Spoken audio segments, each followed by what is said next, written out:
Hey, podcast lovers, are you ready for an exclusive behind the scenes experience? Introducing our on demand podcast interview videos for Empowered Within, your VIP pass to never before seen footage, hilarious bloopers, and all the wisdom from our top experts. Imagine having access to all the juicy details and extra content that didn't make it to the final cut. Whether you're on the go or chilling at home, these videos will keep you entertained and inspired. Don't miss out. Head to jenniferpilates.com now and unlock your on-demand access to exclusive podcast interviews. Your backstage pass awaits. Grab it today.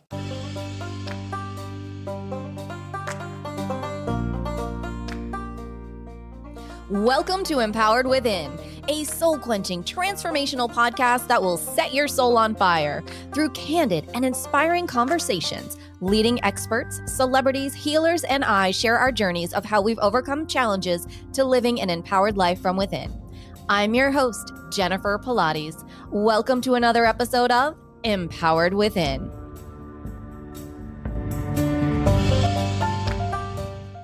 Hi there, and welcome to the show. I am honored to have with us today's guest, Alan Weiser. Alan is a clinical psychologist who has worked in the public sector mental health institutions for many years, becoming an expert at bringing people together in solving problems. He founded New Options, Inc. in 2002 to help people with chronic pain learn to fully engage in recovery. Alan's early experiences have made him unusually gifted and qualified to lead others in the process of overcoming major challenges, pursuing self-discovery, and seeking inspiration and innate potential. Welcome to the show, Alan. Thank you. Good to be here. Oh, I'm so honored to have you here. You have an incredible journey that started when you were 12 years old. Will you share that story with us, that journey as to how your life really took a turn there and brought you to where you are today? Sure. It's really symbolic of the work that I do. That'll become more obvious as we speak. So picture the situation. I'm a headstrong kid. I'm one of those children that wanted to figure things out for himself. So at 12 and a half, I decided I want to do trick diving on the diving board. And the first thing I'm going to do is a backflip, right?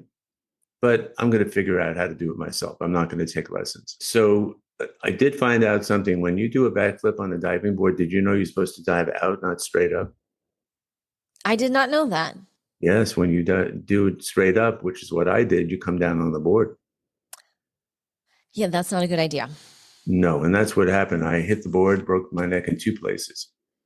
And, was taken to the hospital. They put me in a cast. I knew I had a broken neck, right? But picture the scenario, right? I'm a confident kid. I'm relatively intelligent. I'm a risk taker. And then this happens. This is then compounded, right? You can imagine how I might have been feeling and how frightened I was probably at the moment.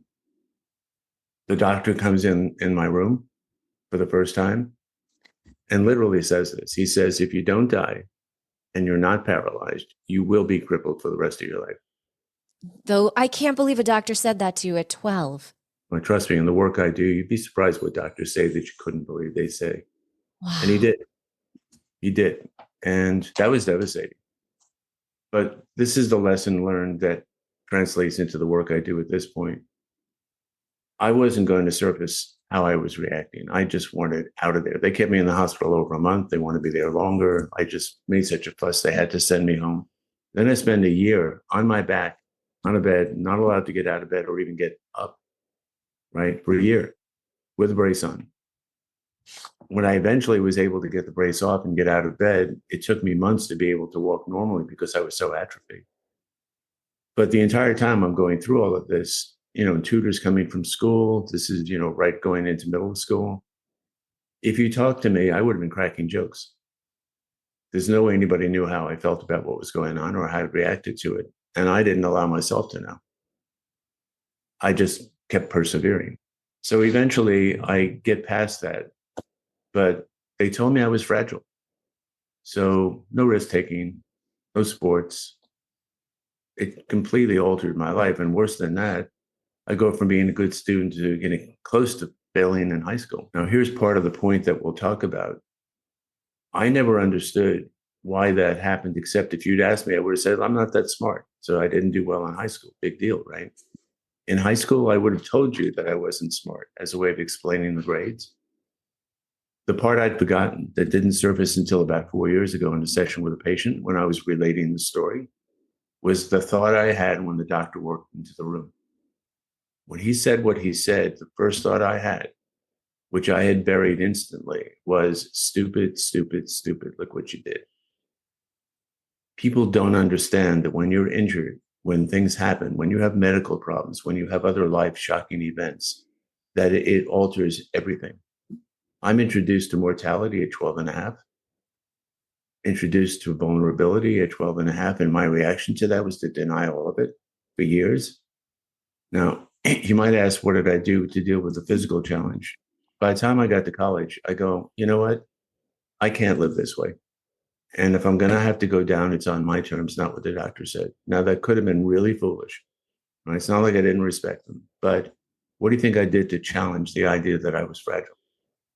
Oh my God. Tell me you did not play football. No, didn't do that, but I wasn't particularly interested. No, I did something a bit more direct. I signed up for judo and trampoline. Oh my goodness gracious. Yeah, you've seen judo, you know what it looks like. Absolutely, yes. Mm-hmm. Yeah, I can tell you, I remember the first throw with my instructor. I'm flying through the air and thinking to myself, you're either done or maybe not. But I had no regrets. Right? Bottom line is, I was fine. I've done martial arts for over 50 years. Ironically, I find out only about 5 or 6 years ago when I'm working with a chiropractor who does x-rays of my neck for the first time in a long time. And he knew what happened. And he goes, I've never seen what I'm looking at before.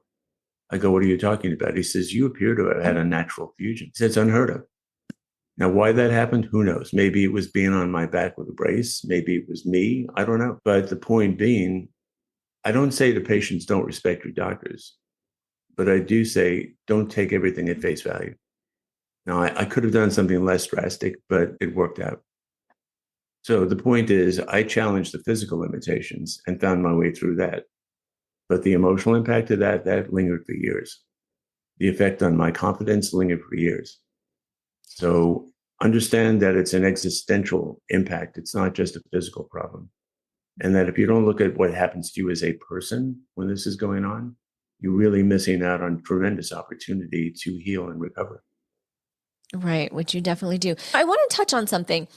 Do you feel that you really, I mean, and especially being such a young person, focused all those years, even through college, just on the physical aspect of, I will persevere, I will move forward?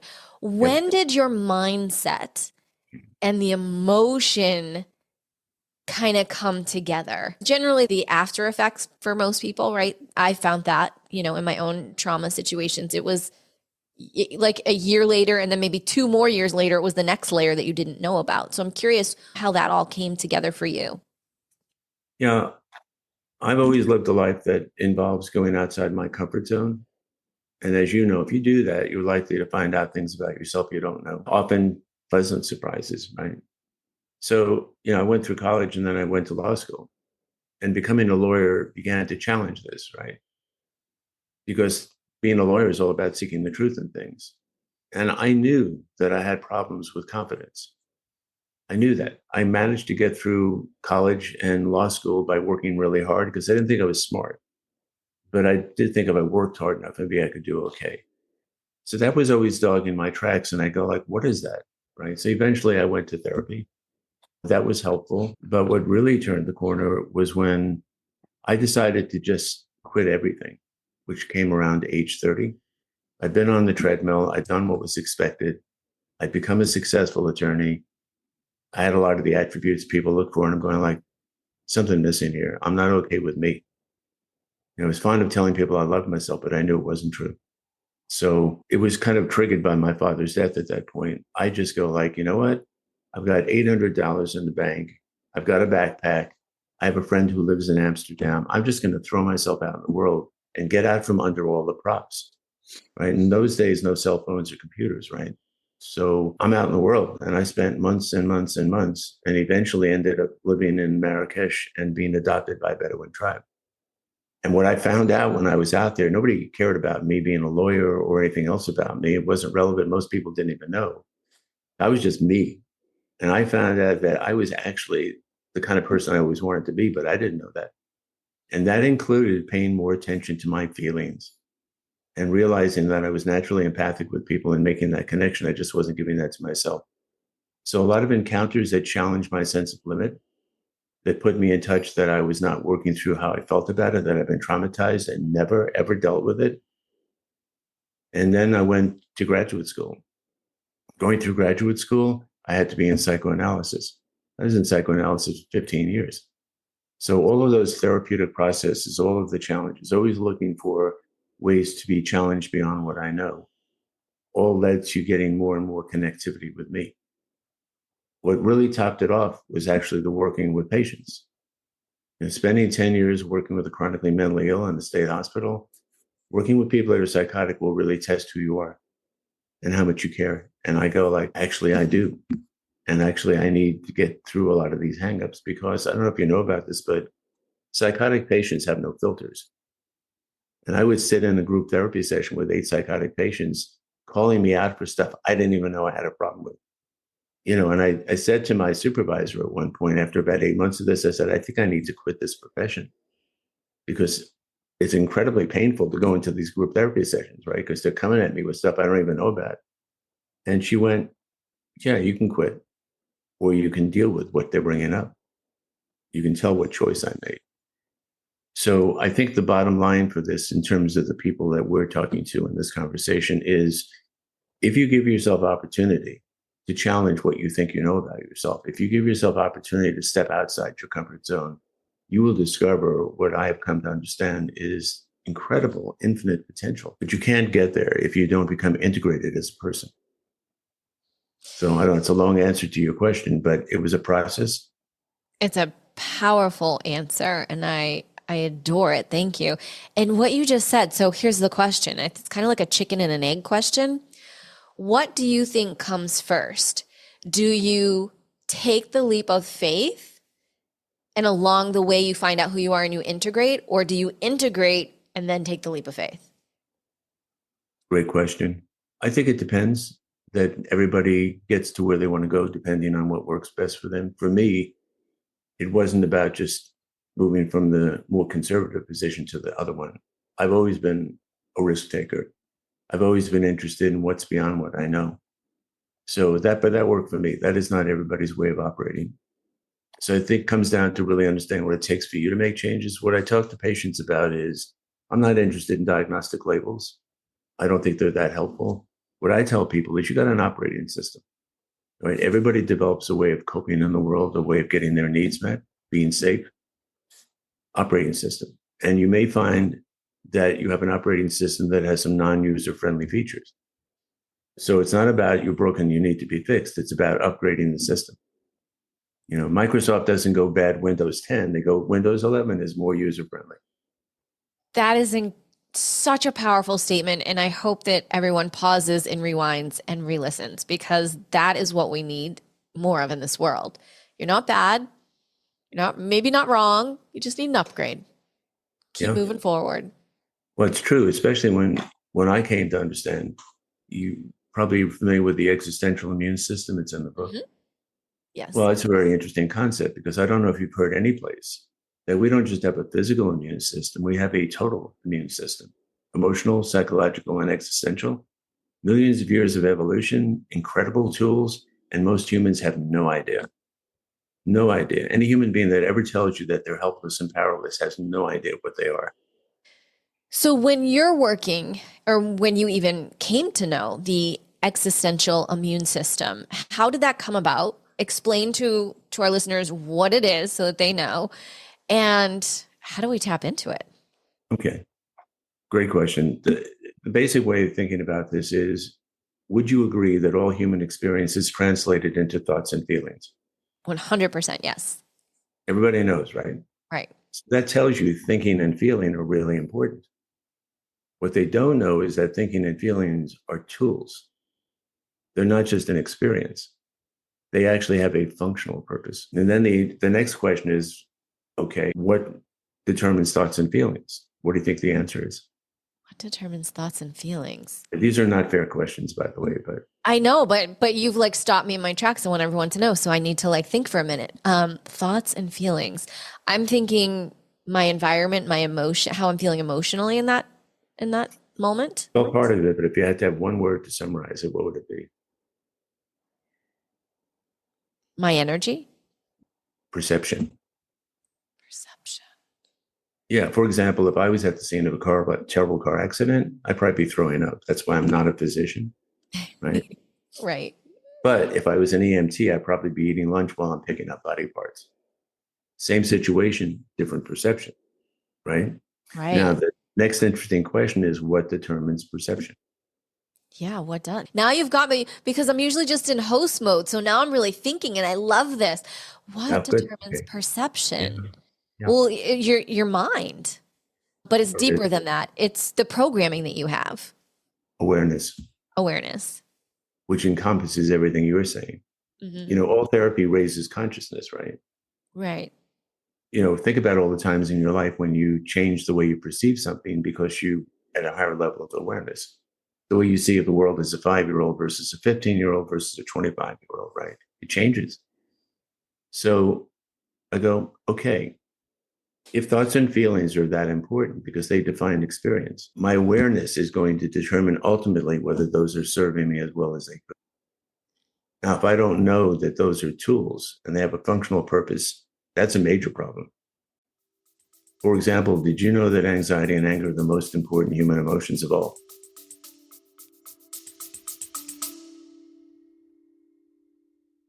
Hey there, wellness lovers. Are you ready to transform your fitness journey? Dive into my on-demand Pilates fusion workouts and meditations. Imagine blending the best of Pilates, yoga, and mindful meditation all at your fingertips. Get strong, flexible, and zen anytime, anywhere, 24/7. Head over to jenniferpilates.com for your special exclusive subscription discount. Don't miss out on this ultimate fusion experience. Elevate your body, your mind, and your spirit today. Let's move and meditate together. Hey, beautiful souls. Are you ready to elevate your health and wellness journey? Join my Empowered Within Holistic Health and Wellness private community on Facebook. Imagine having a supportive tribe where you can connect, share, and grow together. Receive exclusive access to holistic health tips, empowering workshops, all designed to help you thrive. Head over to jenniferpilates.com to join our Empowered Within Holistic Health and Wellness community today. Don't miss out on this transformational experience. Empower your mind, body, and spirit today. Let's embark on this journey together. Head over to jenniferpilates.com to join our Empowered Within Holistic Health and Wellness community today. I'll see you there.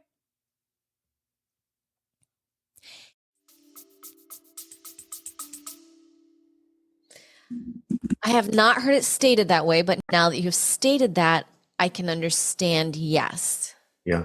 Yeah. This is where the journey to answering your question began for me. I'm sitting with patients 20 years ago, right, in a chronic pain management program, which is what I got into almost by accident. Right. I was done with community mental health for a lot of reasons. Wasn't certain of what I wanted to do. I took this job. I was used to working with chronically mentally ill. I figured chronic pain, not so different, right? One of the first things I observed is that people with chronic pain have a lot more anxiety and anger than the average emotional patient in therapy. And initially I'm going like, okay, that's just a lot of suffering, right? The way most people experience those emotions. But I remembered something, some fundamental ideas, like there's a yin and yang to everything. Life's a two-edged sword. Being human, there's always the pluses and the minuses. I go, so what possible purpose could these emotions serve other than making you feel miserable, right? And that's when I made a connection. I go like, wait a second. They're having these emotions because their needs are being threatened, right? I began to understand collateral damage, right? This is a concept that is missing in our current understanding. It's not about what happens to you. It's about the meaning you attribute to it, right? Wait, let's pause there for a moment. Say that again. It's not about what happens. It's about the meaning that you attribute to it. For example, let's say you tell me you lost a job. I might have a general idea of how you might feel about that, but for all I know, you don't care about jobs, or maybe jobs define you. What we don't do often enough is go like, what does that mean to you? And what I saw the current model was, it was very superficial. Oh, you lost a job. That's terrible. Not what did it mean to you to lose a job? Well, it was my life. Well, if it was your life, then you're nobody anymore. But that's not being treated. So the concept of collateral damages came into this. That made more sense to me, that you'd have a lot more anxiety and anger because those are in reaction to a threat to your needs. Right? Right. That led to analyzing for the last 20 years collateral damages, work to 200 potential collateral damages. And that evolved into, traditional therapy. They look at negative thinking, right? Self-judgment, that kind of stuff. This took that and exploded it. Because I realized thinking is the second most important mechanism. And is that working the way it needs to? Sorry, I interrupted you. Oh, no, that's okay. I was going to interrupt you. So I wanted to get to the 200 plus collateral damages. I want to make sure that we all understand what you mean when you say that. Yeah. So, for example, and this was all learned, my patients are great teachers, right? This was all learned in that first 5 or 6 years. I didn't understand that I was going to develop a new model of treatment. That's exactly what happened. But that's not different than what I've done in the past with other things. Let's say that you have an injury, a back problem, whatever. If you look at the book, you'll see sections about physical impact, personal impact, treatment impact, right? People don't know that there's major collateral damages. For example, if you have a physical problem, maybe your sleep's disrupted, right? Well, if your sleep's disrupted, that can add 50% to your pain. 50. Not only that, but it undermines your immune system because it's supposed to reboot when you're sleeping. People don't know that. They don't know it's one of the consequences of having that injury. They lose physical conditioning. Well, add another 20% to their pain. And interference with recovery because now they get reactivated before they can even benefit from rehab. Right. Right. So this started leading into, well, there's a whole lot of things that are happening physically. What's happening personally? Here, just some examples. How important do you think a sense of continuity is in your life? Where you get up every day and things feel fairly continuous? What happens when you lose that?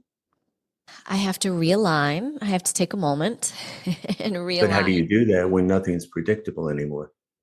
You lose continuity and predictability. That is an existential Yeah. collateral damage. You lose your sense of identity as a person, existential collateral damage. Self-regard, self-esteem, confidence.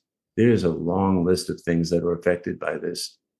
And treatment, there's so many things that can go wrong in treatment. And even more so now post-COVID. Oh my goodness. So the book really analyzes, here are the places where you can have a problem. Here's the things you can do to deal with it. But this, over the last 20 years, evolved into understanding that, all right, well, thinking and feeling are that important. What's that all about? And that's when I came to understand that anxiety is basically a fire alarm. You will never feel any level of anxiety unless your needs are being threatened. So you don't ask yourself, why am I anxious? You go, what needs are being threatened? Right? Our mission in life as human beings is to get all our needs met all the time. We have to have a warning system, right? And what about anger? Well, you need to have an action system to take care of the threats. And these emotions do not become unpleasant and destructive unless you don't know how to use them. Anxiety disorders, depression, you name it. This is based on a mismanagement of these emotions, not the emotions. They're not pathological. They're as natural as breathing if you know how to use them. Okay, so I want to go back because that was very important what you just said. So anxiety and Anger. anger, it's emotions that are mismanaged. Yeah. So it's like getting like, what is the root cause of your anxiety? What is the root, like getting to the root versus just the topical, a doctor wants to give you a pill to help you out. Yeah, that's why any philosophy or any medical approach that goes get rid of those emotions is making a huge mistake. Huge. Right. Well, clearly look at our world. Yeah. And that's why Yeah. when I developed a technique for helping people properly manage these, and I did, there's something called the survival triad. It's a combination of all of the stuff I learned, but it's kind of like the Beatles. You know how the Beatles took everything that was already there in music, but added something to it that was a bit new and unique. Mm-hmm. This approach does that. It's founded on all of the traditional approaches, but it goes beyond that. Okay, so I have to ask then, how does it go beyond that? Well, I'll give you a quick run through. Okay, yes, can we? It starts with you knowing that there's something you're thinking about or doing that's making you feel anxious, right?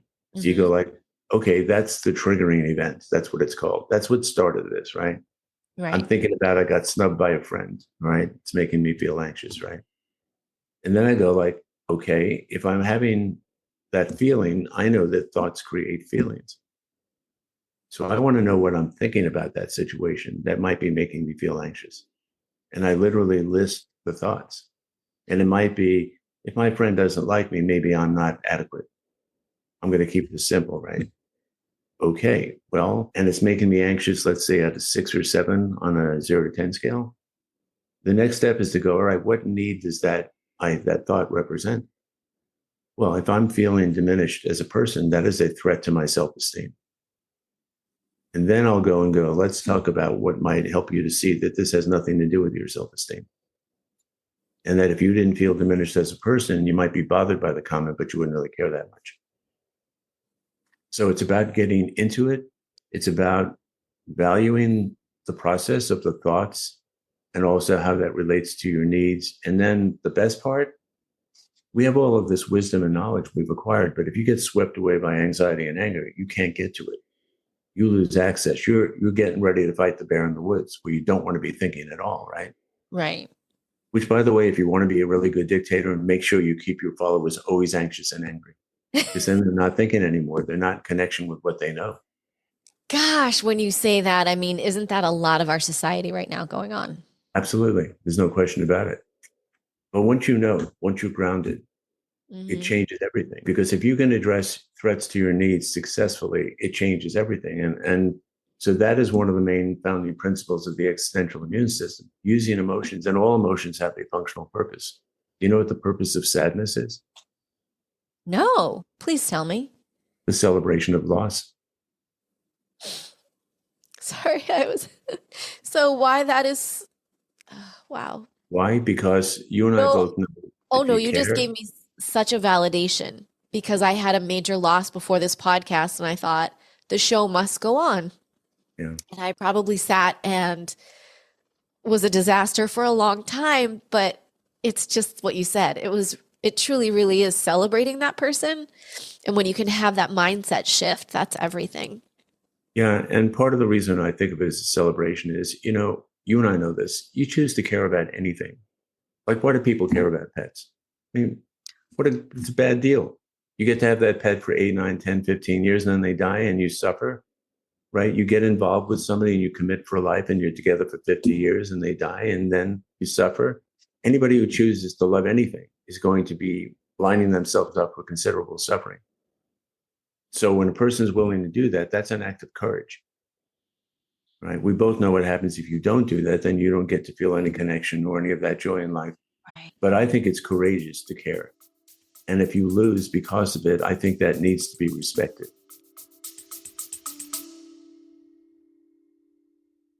Hey, green thumbs and health enthusiasts, ready to revolutionize your home garden? Introducing the Juice Plus Tower Garden, your ticket to growing fresh, nutritious veggies and herbs right in your living room. Imagine having a vertical garden that fits any space and requires minimal effort. No soil, no mess, just pure, delicious produce and herbs at your fingertips. Head over to jenniferpilates.com for an exclusive discount on your Tower Garden purchase. Elevate your gardening game and boost your health today with Juice Plus Tower Garden. Let's grow together. Head over to jenniferpilates.com, shop all of our partners, including Juice Plus Tower Garden, for your exclusive discount. I agree with you. I love that you just put courage with love. It's so true because you're putting everything out there. And I feel right now that there's so many people that either do that or completely cannot do that. Yeah. And love, you want to know what love's for? Yes, please. Yes, love is the reason why. Love is the reason why. Yeah, that emotion, if you experience that emotion, it's saying this matters. That's how you know. I know some of this may be simplistic, but to be Oh, I honest don't with think I disagree. I think this is so weighted and so powerful what you're saying. Simple in words, but if you're really feeling it and listening to you, I think it's incredibly powerful and weighted. you, yeah. So The key principles in the existential immune system are you take care of the importance of feelings, which are more important than any other aspect of who you are, by learning how to make use of those feelings properly, knowing what they're for. When it comes to thinking, what you want to eliminate is judgmental thinking, assumptions, rationalizations, magical thinking, belief-based thinking. Look at how dangerous beliefs are in our world. I've been watching the series The Vikings. Oh, I have not seen that. It's fascinating. It's ultra violent, so I wouldn't necessarily recommend it. But the Vikings believe that if you sacrifice yourself for the good of the tribe, you go to Valhalla. And I'm going like, that's really interesting because they absolutely believe it, right? You imagine submitting yourself to being killed, No. even burned alive, right? But you consider this entree to Valhalla, right? A belief. Now, maybe that's true for all I know. There is Valhalla, but my point is, how dangerous beliefs can be, Right. right? So part of the work is to make sure that your thinking is working objectively and addressing the truth. And a lot of the techniques for helping with this kind of thinking, a lot of them are traditional, goes like, no, it's not that, right? It's this. All of these approaches using this system will get you to the truth in whatever situation you're dealing with. The third part is conflict resolution, right? Which I don't call resolution, I call it embracement, because conflict is not a problem. It's another tool. It's an opportunity for you and the other person to come together. It's not an argument. It's not a fight unless you don't understand what you're trying to do with it. So get grounded in dealing with your feelings, get grounded in dealing with your thinking, get grounded in your interpersonal relations. And then one of my favorites is called the self-regard rule. You learn to treat your needs as equal to everyone else. You don't make decisions to give up what you need without understanding the price you're going to pay. That's Right? super important. And then reviewing a person's childhood in terms of what did it mean to go through a childhood where that was going on. Not a psychoanalytic approach, a meaning-based analysis. Those are the 5 main principles. You put those all together, and it is an incredibly powerful system. Yeah. Incredibly powerful. What would be your number one tip for helping someone if someone goes, I have no idea how to be grounded in this world today? What would you say to that person to help I them? would say to that person that this is the nature of the human condition, and that if you appreciate that everything, while it may be challenging and distressing, the flip side is it's an opportunity. Every challenge we're facing right now, you think about this, if the world could come together around all of our common problems, we could solve all of it, right? There's no reason why anybody in the world should go hungry or be without shelter or basic needs other than greed and primitive thinking. You want to know what my explanation is for the current state of the world and the Yes. craziness in it? Yes, please. How's that for hubris? I'll give you a simple explanation. Yes. It's the cornered rat syndrome. All right. What do we know Yep. about animals? When animals are hungry and injured, what happens to their behavior? Oh, it's They become aggressive. they're aggressive and self-serving, right? It's not Right. about you, it's about me. You convince enough humans that they can never get their needs met. They become cornered rats. And what I think happened was this has always been around the disparity, the haves and the have nots. But the rest of the world didn't know it. With the internet and social media, now everybody knows. Right. And it's gotten worse. That's why I think people don't understand. You can't rationalize with a cornered rat. You got to feed them first. Now you're going to feed them with empty promises. Where are you going with that? Besides, the Vikings learned this interesting lesson, right? If you look at the Vikings as a show, they used to just go take what they wanted and commit terrible acts of violence to get it. Right. Where's Scandinavia today as cultures, as operating countries? They're the safest and most peaceful places in the world. They're the ones who treat their citizens better than anybody else does. I Isn't guess that they learned their fascinating? lesson. Yeah, isn't that fascinating? They know. Yeah. Americans are childish. They don't understand. They don't get democracy. They don't know it's messy and it's in many ways dysfunctional. What's the alternative? If they understood what it meant to live in a dictatorship, they wouldn't be thinking it's a good idea to get rid of democracy. But Right. they're cornered rats, so they're not thinking. I don't think anyone is thinking. I think even pre-COVID is that I think some people were thinking, but some people were clouded. And since COVID, I just feel like there's this glaze. And I mean, I'd like to think that I'm a pretty open person and I have my eyes wide open. And there are times where I go to say things to people and I'm like, oh, I didn't realize that your eyes aren't open. I didn't realize that, I feel like you have to be so careful now with whom you're speaking. One, because you don't want to set anyone off, of course, but two, it really is two worlds I feel like we live in right now. Think of it this way. The world is in a chronic pain situation. And COVID brought it home for people in a way they couldn't ignore it. They've been trying to ignore global warming and a lot of other problems. They could not ignore COVID, right? Right. And the world has yet to recover from the existential shock of that. Because what it brought home is nothing's safe anymore. You might have thought you were safe. Nothing's predictable. You think there's always going to be enough water and enough food and enough land. Well, think again, right? We're on the verge of destroying this planet.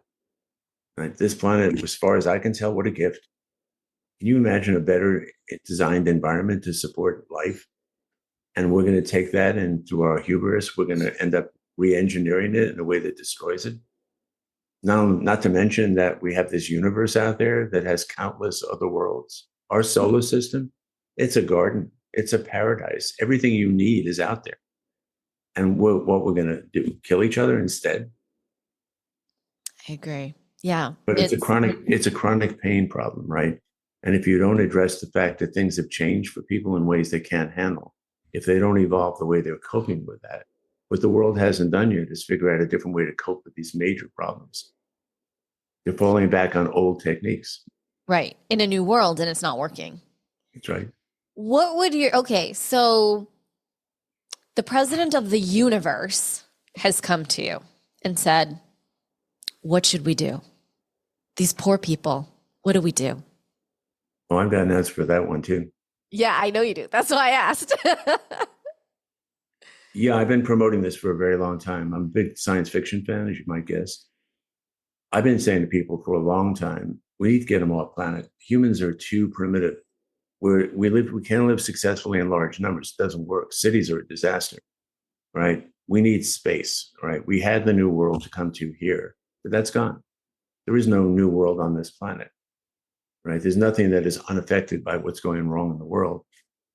Get off planet, reduce the population by 50%, have people start populating other places, have opportunity and frontiers and new discoveries.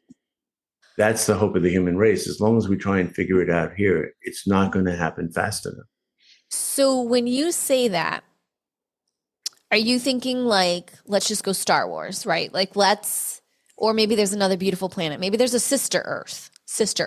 So are you saying like, let's split people in half and send some people that want to go over to sister Earth? Or are you thinking like, let's just really depopulate and call it a day? No, I think I would want to say to people, look, I get that you no longer think you have opportunity on Earth to have what you need in life, but there are places where you can make your own way. Just people did in this country. They came and they got land, they built what they wanted to do. Say your opportunity to have what you want isn't necessarily here, but it could be out there. Okay, so I'm going to go down another rabbit hole. So like right now, and I'm going to say allegedly, because I don't really know if this is true, but somewhere in our current world, there's being a bridge that is being built to help people get to the United States easier that are not American citizens. Would you suggest if the United States isn't for you, it's a big world, there's plenty of islands, like really expand, because there's some people that don't leave their mile radius, right? You get comfortable and I've been that person. You get comfortable in your little zone. Would we start there to help people before or are we just going for it? We need people to expand. I think of it a little bit differently. It's like saying to people, look, I get it. I understand why you don't believe you can get what you need on this planet. That things, it's what I learned working in the state hospital, that I made a lot of changes and I kept fighting good battles, but I couldn't change the institutional structure. And I'm basically saying, I don't think the structure of the way this planet operates and the way humans interact supports the kind of opportunity that you're really looking for. And who is it? The guy that from SpaceX? Oh, Elon? Thank you, Musk. Well, he offered the opportunity to go to Mars. Do you know how many people signed up for it? 200,000. There are plenty of people on this planet. If you said, look, if you want a better life, you want opportunity, you want more empowerment in your life, maybe you can get it here, right? That's where Shark Tank comes in, right? Right. Which is kind of the other end of the spectrum. Or go someplace where you can make your own rules, where you can make your own way, where nobody's competing with you for resources. Because that was America when we started. You could just, if you didn't like where you were, go someplace else. Right. I'm leaving aside the native population issue. That's a different story. So that's basically the idea that you tell people that there's a choice. If you think the only opportunity you have to get what you need is on planet Earth, I understand why people don't believe that anymore. Interesting. Oh, my mind is just spinning right now. Spinning. Because then you go to the philosophy of where did you really come from? And maybe it's time to go home. Maybe so. And so that's always fun to think about. And that may well be true, but it's more about, we live in an infinite universe, right? Right. You have all of these worlds that can support life. People go like, what's it all about? Why are we here? I think we're here to have fun. I think we're here to have fun by discovering things and being inspired and taking on challenges that promote personal growth. We talk about people achieving enlightenment. What is that? As far as I can tell, what that means is that I feel at peace with myself, no matter what's going on. I may be troubled by things. I am never troubled about me. And that was a long, long journey to get from where I started at 12 and a half to truly loving myself. But once that came to pass, everything changes.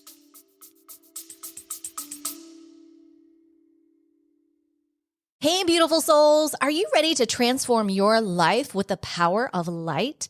Introducing our revolutionary light therapy patches. These little wonders harness the natural healing energy of light to rejuvenate your mind, body, and spirit. Imagine waking up every day feeling refreshed, energized, and ready to conquer your goals. Our patches work to reduce inflammation, boost energy, and enhance overall well-being, all while you go about your day. Don't miss out on this game changer. Visit jenniferpilates.com to learn more and to grab your light therapy patches today. Your transformation awaits. Take the first step now. Feel the light, feel the change. How do you discern when you are at peace within while the world around you is in chaos? Because there's a lot of people that I feel don't know what that feels like, that grounded, aligned, like, okay, Right. I see what's going on with the world around me. I am safe. I'm okay. I'm aware. But am I really in that chaos, or am I just viewing it? Like, how do you help someone to understand that it is okay to be grounded and to be within themselves at that? Well, because right now that's like every day, it seems like. Yeah. And I have an awareness of all of that. But one thing I've learned to do is I don't really think about things that don't serve me in the moment. I don't anticipate the future or think about the past unless it's of value now. A lot of chronic pain patients anticipate the future or dwell on the past. It's not helpful. I'm aware. I'm not ignorant of what's going on and what could down the drain. As a matter of fact, I'm acutely aware what could go wrong. And it's going to go wrong one way or the other. Just depends on how bad it's going to be. Agreed. But it's also a wake-up call, because I think that, I don't want to be too political here, but let's just put it this way. I learned growing up that when you're a citizen, you have a responsibility. I don't know if that's still being taught in school. It doesn't look like it has been. All right. This idea that people don't think the vote has power. Well, what's under attack, right? Why do you think that's been under attack? The idea that voting is legitimate, because that's the one place you can assert your power in a big country. So you're aware of things, but being centered just means I'm aware. In the martial arts, especially when you get up in the higher ranks where it gets more and more dangerous, the first thing you learn in the martial arts is how to center, how to be present in the moment. Nothing's getting in the way. The emotions are there, but they're not interfering. The thinking's not interfering. You mostly want to react and be as intuitive as you can be. People don't trust that. They think too much. They think in ways that aren't helpful. They don't know how to manage their feelings. And then they're being addressed by all of these threats. Well, no wonder it becomes a Tower of Babel. Exactly. Exactly. How do I want to say this? In helping someone who's going, okay, this has been an incredibly powerful conversation because it holds a lot of weight for what everyone is going through in the world right now, regardless in one way or another. Somebody's feeling something from this podcast. Right. Where should they begin in this moment in time to ground and master their emotions? Well, that's a big question. Part of it depends on where they are. A lot of people may already have skills. I certainly had opportunity being a lawyer. I learned a lot of those skills. Martial arts, absolutely. Being a psychologist, right? Being a psychologist, if you're going to be good at it, you have to be able to be present and centered and not entangled in reaction, right? So I think number one, where are you to begin with? Are you even a person who understands that you could do that? A lot of people don't get that. They often struggle with the techniques that I use because you have to get focused and centered first before you actually get into the good stuff and the techniques. And people get impatient really fast, Mm-hmm. right? So if you understand that if you can be calm in the storm, did you ever see a movie called We Were Soldiers with Mel Gibson? I don't think so. Yeah, I'm not necessarily recommending it, but it's an earlier Mel Gibson movie. He plays the leader of the first troop of soldiers that were sent into Vietnam. And for some odd reason, they dropped these soldiers behind enemy lines. And they encountered the equivalent of, Custer's last stand. They were surrounded, they were cut off, help is not going to get them soon enough. And I'm sure it was Hollywood, but there's this great scene where the bullets are flying, the bombs are going off, people are dying. And Mel Gibson's standing in the middle of all of this, literally standing, like he's on a sunny day, looks completely calm, and he's just observing, not thinking, he's observing. And in observing, he sees something and he sees the way out and he ends up saving the truth, right? When we're confronted by threats, we're going to react to them.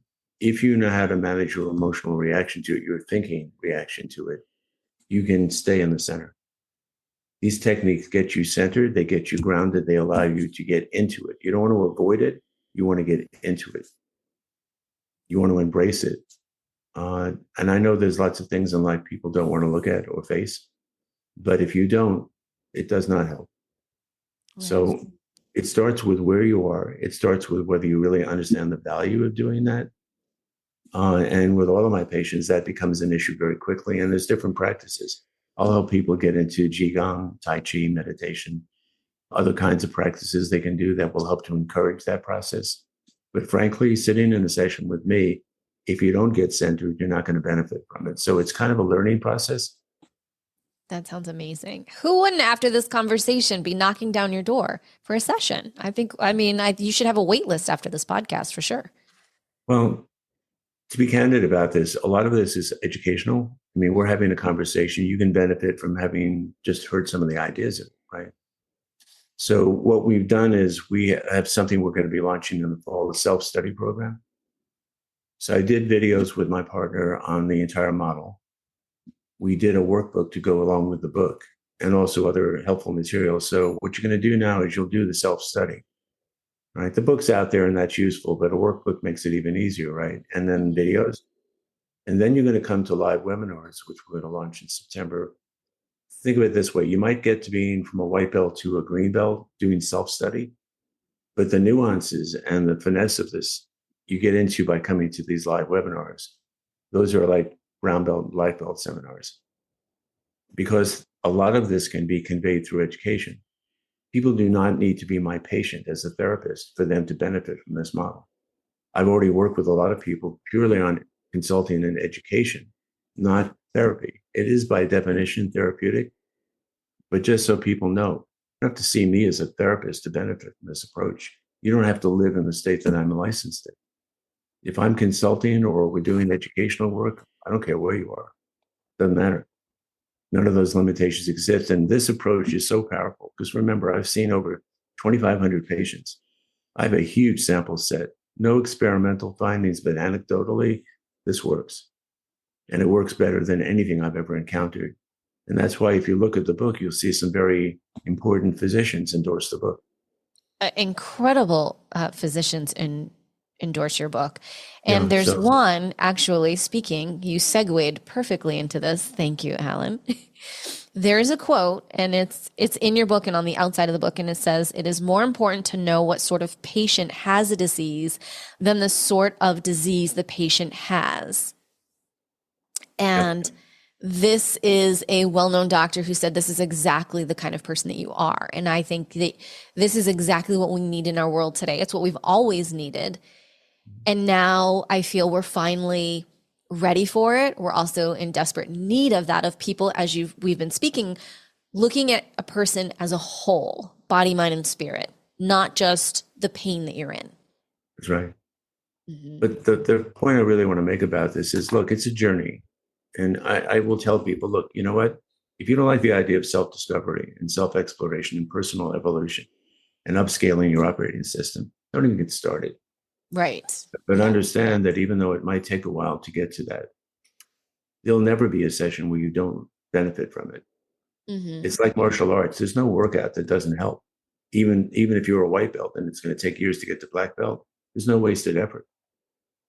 So, but remember what I'm getting at. If we are what I think we are, creatures of incredible potential, much of which we haven't even learned. The physician within. Do you know Gladys McLary? Mm-hmm. Have you seen 103-year-old doctor? Right? Amazing. Mm-hmm. Yeah. I mean, I just recently discovered her, but that's her approach is the physician within. I actually believe that we don't need medicine, that we actually have the ability to do those things. But our society, Western culture, does not focus on evolving those spiritual gifts. They don't evolve knowing it. And think about this one last thought on this. That existential immune system includes every attribute of being a human being.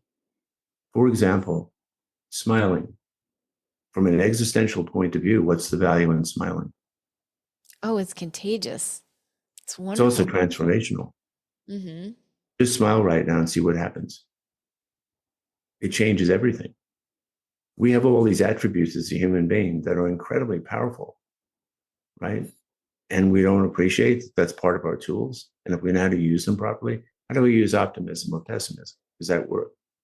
Right? Any attribute of being human is a potential tool to be made use of. But most people don't think of it that way. Once you understand that, you go like, I've almost died 5 times in my life, not just broken neck. Interestingly, they're all associated with water. But Hmm. each time I found out that I had more to go than I knew. The martial arts, it says to you basically, you don't know your limits. Now, if you're interested in finding out what your limits are, you have to engage. You have to get onto the mat and actually try. People who have chronic pain, and I think this model applies to any chronic suffering, not just physical pain, they're afraid to get on the mat. You get them on the mat, you get them to engage, you get them to contend. You help them to understand they're not one trick ponies, that whatever you used to be and could be, that does not define you, right? Your self-esteem has nothing to do with who you are. That is a gift from your system. Self-love is not conditional. We make it conditional, but it isn't conditional. So I want people to get that if you truly connect to who you really are and what you are, and we do this, right? We look at people that overcome challenges. Stephen Hawking, right? How do you do Mm-hmm. that? How do you do what he did, right? We look at shows, they're always showing people that overcome, but people don't get it. We're all that person. Alan, this has been amazing. This is definitely one of the podcasts for the VIP section, the one that you always want to keep on and go back to every day, because I feel like there's going to be a new nugget that you're going to embrace in that next day when you're more prepared for it and dive deeper and dive deeper.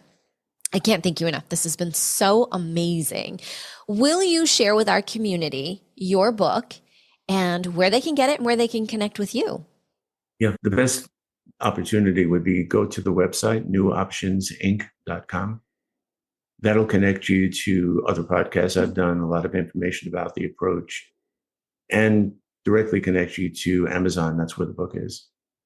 And also, it will be announcing upcoming events that, like I said, anybody from anywhere could hope to participate in. Like I said, remember the opportunity here is to learn.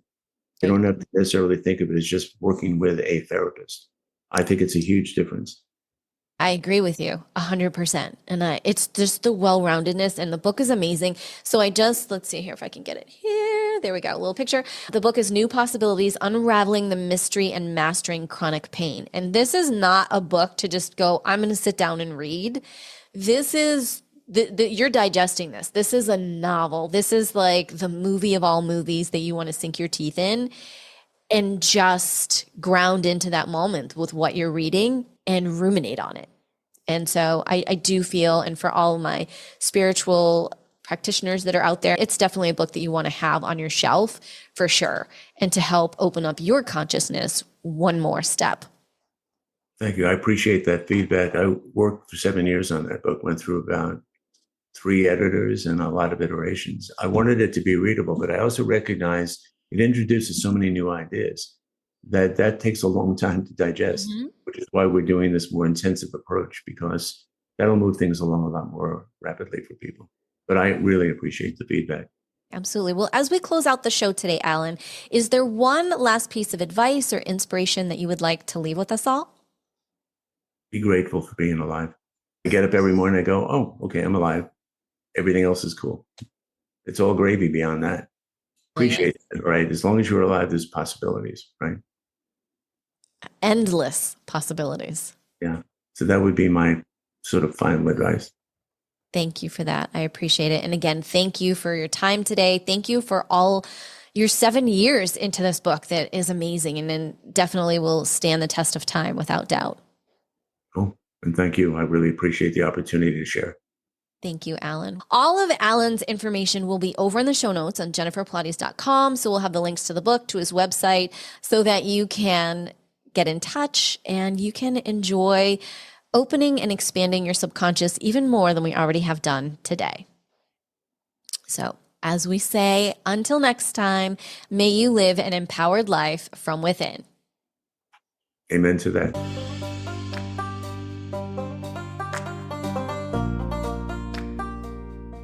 Thank you so much for tuning in to another episode. Please remember to rate, review, and subscribe to Empowered Within with Jennifer Pilates. Your feedback is important. It helps me to connect with you and gives me insight into who you are and what you're enjoying about the show.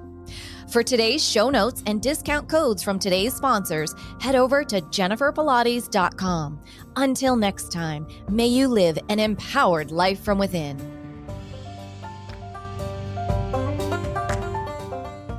Hey there, health enthusiast. Are you ready to supercharge your wellness journey? Say hello to Juice Plus, the easiest and most delicious way to boost your nutrition with the power of over 30 fruits, veggies, and berries in convenient capsules or chewable form. Imagine vibrant energy, a strengthened immune system, and glowing skin, all from the natural goodness of Juice Plus. It's like having a farmer's market in your pocket. Transform your health today with Juice Plus, because you deserve to feel amazing. Head over to jenniferpilates.com to shop Juice Plus and all of our partners today.